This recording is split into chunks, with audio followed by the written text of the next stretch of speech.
What's up? I'm Ellie and welcome to the channel. Today's video is going to be a little bit different, and this video is going to be for you. That is because I am going to show you how to shade, because shading is my superpower. So I was going to use my Canson sketchbook for this because, first tip, the best type of paper for shading, especially realism shading, is smooth paper. But my Canson sketchbook is fresh out. But before we go any further, let's learn something about values. Values refer to the lightness and darkness and hardness and softness of your pencils. You get two scales. Your H pencils, they are your hard pencils and therefore lighter in pigment, and then your B pencils, they are your soft pencils and therefore darker in pigment. Here is a demonstration of such a scale. In the middle, you have the HB pencil. Then everything toward the right side are your B pencils. They start low at 2B and then climb high at 3B, 4B, 5B, and so on. The higher the B, the darker the pigment, the softer the graphite. Which means when you use it, the graphite is going to feel soft and buttery. On the left side is the H pencils. They start low, 2H, 3H, 4H, 5H, and so on, and they work the opposite way around. The higher the H pencil, the lighter the pigment, and the harder the graphite. That means when you use it, the graphite is going to feel hard and sometimes scratchy. So remember, your H pencils are your light pencils and they go lighter the higher they go, and your B pencils are your dark pencils and they go darker the higher they go. Something to keep in mind is that even your darkest light pencil will be lighter than your lightest dark pencil. The second demonstration just kind of shows you how the values get darker as the numbers get higher. I don't have a full range of H pencils, but here I have a 3H, an HB, and then I climb from 2B upwards. And you can see how the graphite gets darker with each value up.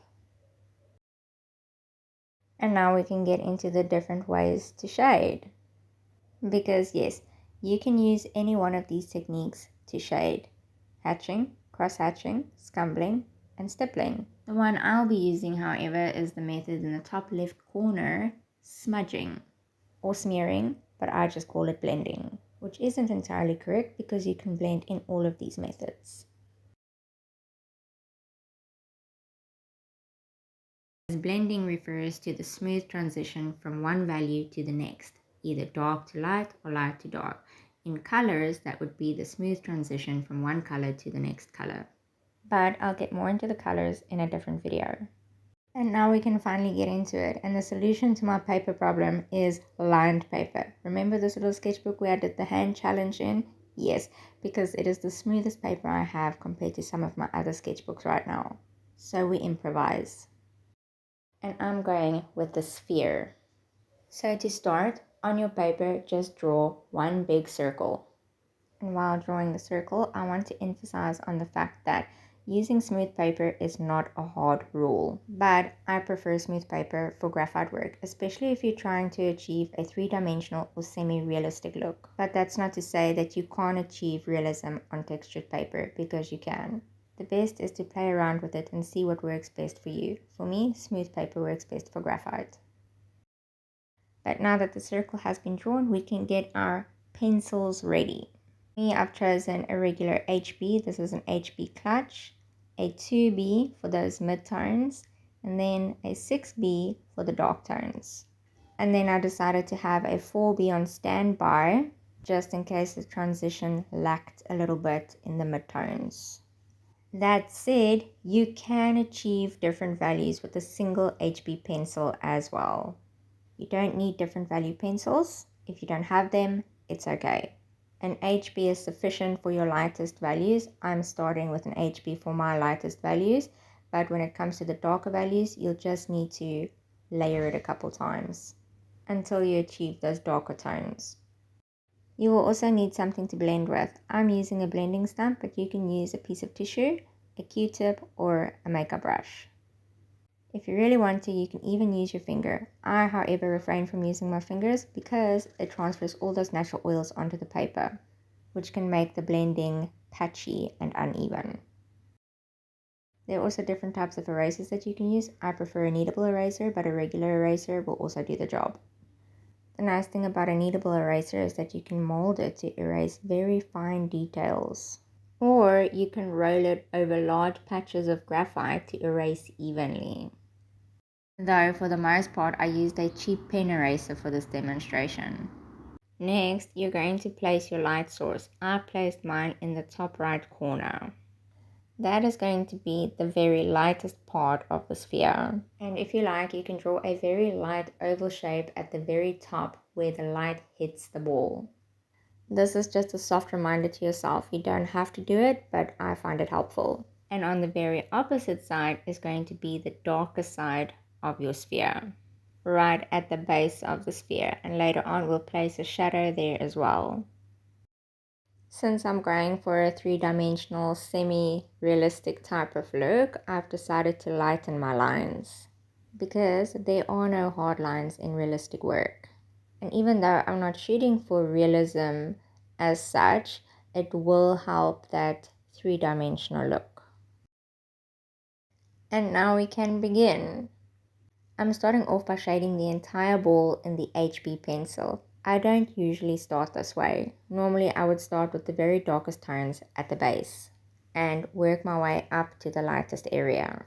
But layering is a very good habit, one that I don't possess, and one I can get very impatient about, but for the purpose of this demonstration, decided to do it the right way.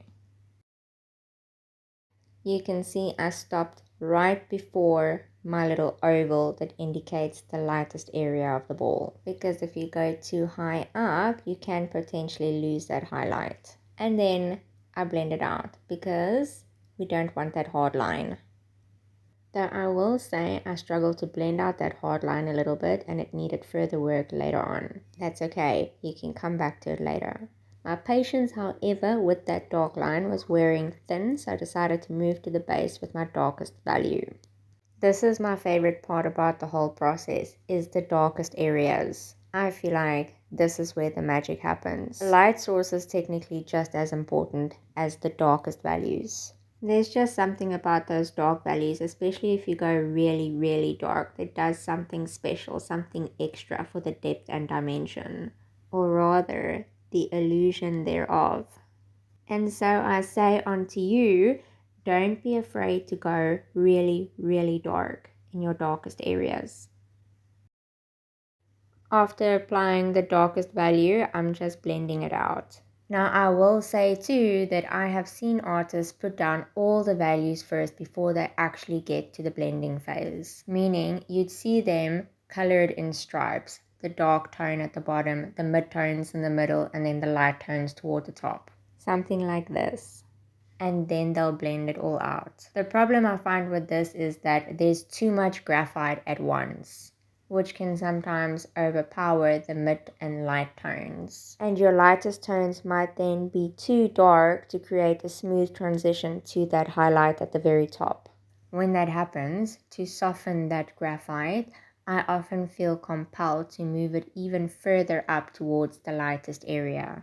What ends up happening then is that I lose my highlight, and it then becomes a mission to try and get it back. And this could be me leading you into bad habits as well, because I've also heard artists say, work light to dark. When doing a sphere like this, I literally don't know what that means. The words make sense to me, but in practice, it doesn't compute.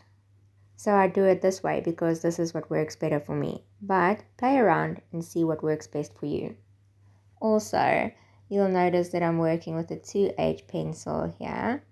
I didn't know until much later that I'd picked up the 2H instead of the 2B. It wasn't immediately noticeable because I was working in that dark area. I finally figured it out and picked up the 4B because found even the 2B was a little bit too light still for this part of the sphere, but you can see that I'm just still lightly adding graphite.